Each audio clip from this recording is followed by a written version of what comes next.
Ouvinte querido, amado da 107,5,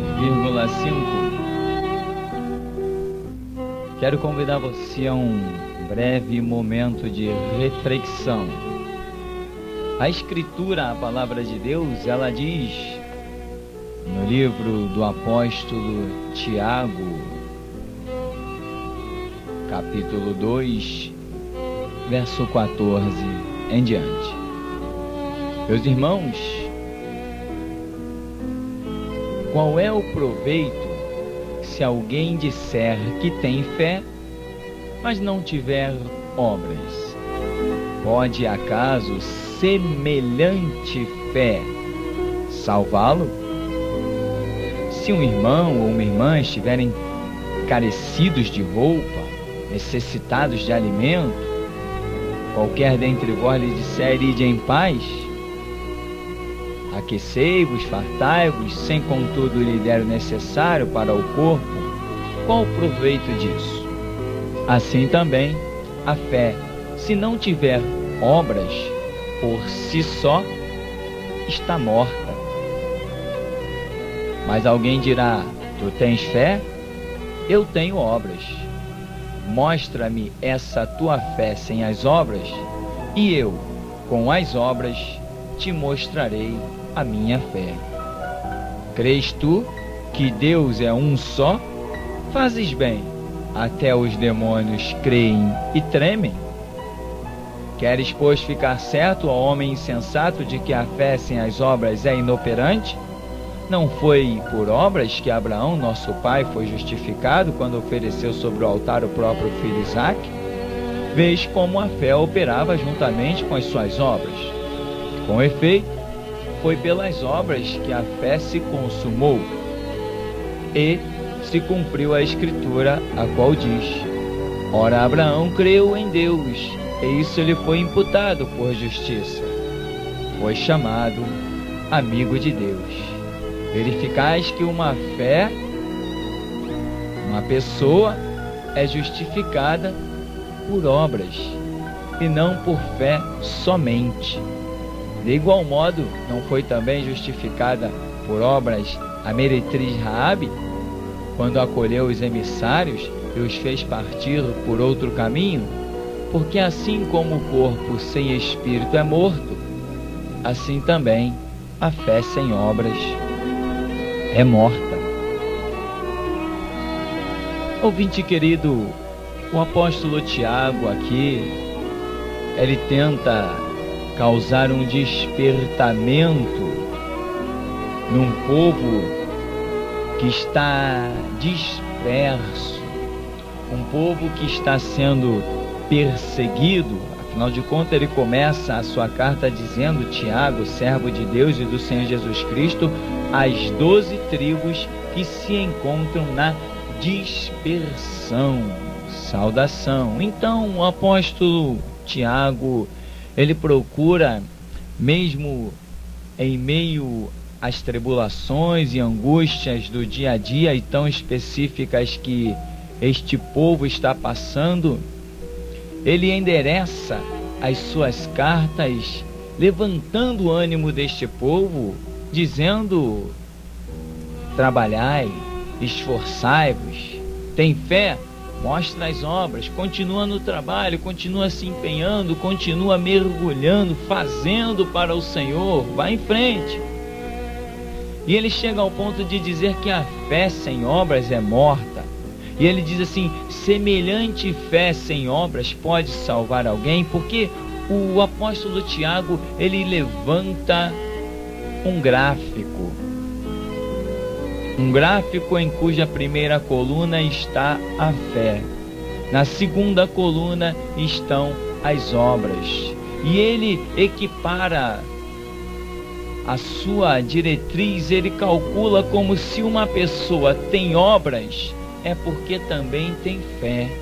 Agora, se não tem obras, é porque também não tem fé. E ele diz assim: olha, eu te mostro a minha fé pelas minhas obras. As minhas obras é que vão justificar a minha fé, a minha vida com Deus. Agora, você diz ter obras, ou melhor dizendo, ter fé, se você diz ter fé, cadê as tuas obras que justifiquem a sua fé? E ele diz: por acaso Abraão não foi justificado pela obra que realizou, pela ação? Claro, Abraão foi justificado pela ação que realizou, é bem verdade. E por quê? Porque tinha fé. Então empreendeu a ação, realizou a grande obra de oferecer Isaque, entretanto, porque tinha fé. E ele diz: vê como as suas obras aperfeiçoaram a sua fé. Vê que as obras cooperam juntamente com a fé. E ele diz: a meretriz Raabe, quando acolheu os espias, não foi essa grande obra de acolher os espias que mostrou a sua fé? Querido, esta é a bem da verdade, este é um fato tremendo na visão de Tiago, em que ele frisa: a fé sem obras é morta, porque ele considera que se uma pessoa não trabalha, não se envolve, não sua a camisa, ela realmente não tem uma fé capaz de produzir um fruto digno. Não há obras, não há empenho, não há envolvimento com o reino, como aquelas pessoas que entram na igreja e saem, e a vida delas é assim, elas não se envolvem com as coisas da igreja, com as coisas do reino de Deus, elas não se envolvem com o ministério, elas têm aquela vidinha: entrou, sentou, bateu palma, levantou, fez uma oração, se retirou, é assim, não se envolve com nada. Não há obra alguma vista na vida da pessoa. Por quê? Porque a fé também é uma fé inoperante. Quando a fé é inoperante, não há obras a serem vistas, não há obras a serem mostradas. Mas quando a fé é real, fundamentada, é acrescida, é operante, sempre veremos obras nas vidas das pessoas. Como costumamos a falar, às vezes as pessoas, aqueles que são os mais fracos espiritualmente, adentram a igreja e observam um monte de coisas, não sei o que fora do lugar, não sei o que empoeirado, e aí abrem a boca e falam, se acham em muitos direitos, mas não são capazes de chegar e arrumar alguma coisa, coordenar alguma coisa, pegar uma franelinha para limpar o que está empoeirado. É muito fácil falar, difícil é fazer. Ou seja, dizem ter fé, mas não tem obras que justifiquem elas terem fé. Aí Tiago diz assim: semelhante fé pode porventura salvar? Ou seja, ele está dizendo: se alguém não tem obra, também não tem fé. Então, uma fé semelhante à ausência de obras não salva ninguém. É a visão de Tiago, uma visão muito bem aceitável. Claro que ninguém é salvo pelas obras, mas as obras mostram quando alguém realmente tem fé. A fé é a ferramenta que te capacita a realizar as obras no reino de Deus. Como um profissional que precisa de uma ferramenta para desempenhar alguma tarefa, assim também, se temos fé, desempenharemos obras concernentes ao reino, à palavra de Cristo Jesus. Nunca esqueça disso. Abraão é chamado o pai da fé. Ora, que título tremendo! Pai da fé não é brincadeira. É um título de alta dimensão. Pai da fé. Isso é fantástico. Como pai da fé é aquele que gerou a fé, ou seja, é aquele que deu o maior exemplo. Qual foi o exemplo dele? Como sabemos que Abraão tinha uma grande fé? Como a fé de Abraão deixa nos exemplos? Pela ação que ele praticou, pela obra que ele realizou. A ponto de Jesus dizer: Abraão viu o meu dia e exultou. Querido, a grande verdade e a bem da verdade, a realidade do reino de Deus é que, se tu tens fé, tens obras para mostrar. As obras, deixa eu explicar para que você não fique um tanto confundido. As obras, elas são de muitas dimensões. As obras, elas são N fatores que envolvem o reino de Deus. Deixa eu explicar para você. A obra, ela pode ser sim, pegar numa vassoura e varrer um chão, pegar numa franela, tirar uma poeira. As obras podem ser se envolver no mutirão para realizar tantas coisas no aspecto aparente, primeiramente físico. Tem muita coisa a realizar. São obras, mas existem outros fatores. Se você é uma pessoa que entra no teu quarto, fecha a tua porta, fala com teu Deus, intercede, clama por um irmão, clama pela igreja, clama pelo ministério, clama pela obra do Senhor, você também está realizando obra de alguma maneira. Quando você se dedica ao ensino, ao aprendizado da Escritura, à pesquisa bíblica, a crescer na graça, no conhecimento de Cristo Jesus, também aí você está realizando também obras. Agora, de uma ou outra forma, a grande realidade é que tem que ser visto na sua vida o fruto que justifique a sua fé. Estamos fartos de ver pessoas fazerem da igreja cabide de emprego. Há alguns episódios que tomamos conhecimentos. Lá está a igreja empoeirada, lá está a igreja toda desalinhada. Não aparece um para, por amor ao reino, lançar mão, se envolver, se empoeirar um pouco para que o reino de Deus seja engrandecido. Mas quando surge uma oferta de um retorno financeiro para alguém que vai desempenhar alguma função dentro da igreja, logo aparecem muitos candidatos. São esses que Tiago está dizendo: a tua fé sem obras é morta. Mas que a sua fé, meu irmão, não seja uma fé morta, uma fé inoperante. Que você seja aquela pessoa de chegar junto do teu pastor e dizer assim: pastor, eu estou aqui, conta comigo, por o que for preciso, se estiver no meu alcance, eis-me aqui. Você seja aquela pessoa que, quando veja que a igreja vai precisar de um trabalho, de um empenho, de um envolvimento, você não seja o primeiro a sair fora. Que você seja aquele disposto a suar a camisa pelo reino de Deus. Obra de Deus não é só púlpito, não é só pregar, não é só orar.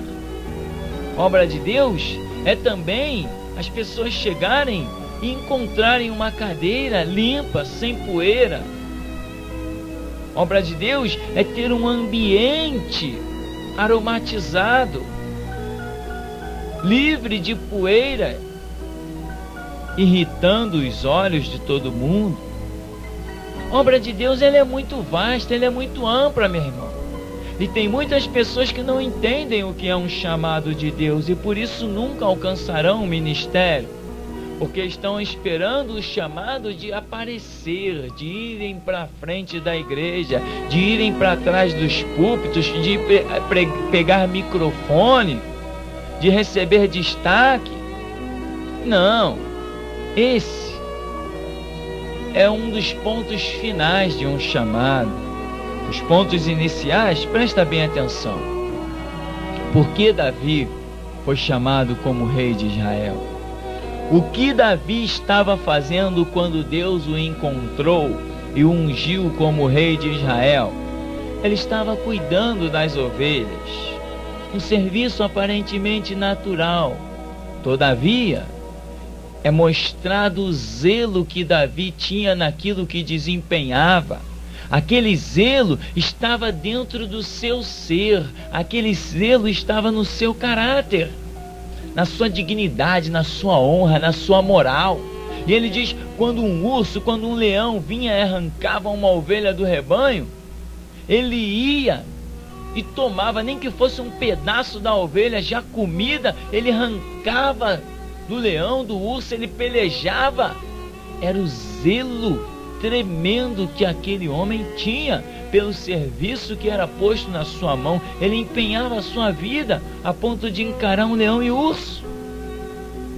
É isso que Deus olha. Deus não nos olha prontos para o espiritual, porque isso é Ele que vai nos aprontar. Mas Deus nos olha quando no mundo natural que nós vivemos, nós já somos os melhores. É isso mesmo. Deus não chama qualquer um não, querido. Deus não chama não. Enfim, se você tem fé, mostre obras. Cadê as suas realizações? A fé, ela vai ser o gatilho que dispara a sua ação para atingir um alvo, um objetivo. Quer ver uma coisa? O rei Saul, que depois foi reprovado no ministério porque desviou-se da palavra do Senhor, mas anteriormente, porque o rei Saul foi ungido como rei de Israel. Quando Deus o encontrou, ele não estava de braços cruzados. Não, quando Deus encontrou o rei Saul, ele estava percorrendo o deserto atrás de animais que se tinham desgarrado do rebanho. Era um homem que estava trabalhando, empenhado debaixo de um sol, procurando animais pertencentes ao rebanho do seu pai. Ele estava desempenhando obras que justificavam que existia nele uma dedicação, um empenho naquele momento. E como Deus trata no momento, o momento do chamado daquele homem, o momento de Deus o implantar como rei, revela o porquê, porque ele estava empenhado, ele estava trabalhando, ele estava, como dizemos, de mãos à obra. Querido, tu tens fé? Mostra as tuas obras. Você tem fé? Quando você ora, qual o tipo de oração, o tipo de petição que você traz? Aquela de Senhor, abençoa o meu negócio, Senhor, abençoa a minha vida, Senhor, abençoa a minha casa, Senhor, eu. Meu irmão, no reino de Deus, a visão tem que ser coletiva, não pode haver uma visão egocêntrica. Jesus morreu na cruz por causa dele mesmo? Não, então você também não pode ter uma vida fundamentada em você mesmo. Eu estou bem e os outros que deem seu jeito. Não é isso. Cristo morreu para resgatar outros e nós temos que viver para que outros sejam resgatados. Então, quais são as suas obras? De que tipo elas são? Porque uma coisa é certa. Há uma fé aí que Tiago a considera até inútil para salvar. Por isso ele diz, a fé sem obras é morta. E ele diz, porventura, pode uma fé semelhante a obras zero, salvar alguém? Ele diz, não, e queres tu saber que esta fé é inoperante? Olha, Abraão tinha fé? Tinha. Mas o que justifica que Abraão tinha fé? A ação dele. Foi a ação dele que demonstrou a sua grande fé. Então, se você diz que tem uma grande fé, nós precisamos ver na sua vida uma grande obra. Sabe como ela começa? Entra no teu quarto, fecha a tua porta e fala com teu pai. O Senhor te abençoe e te guarde. Sobre ti levante o seu rosto, te dê a paz. Que a sua fé não seja inoperante, mas que todos possam ver as tuas obras e ver que você confia realmente num Deus tremendo. Fique com Deus.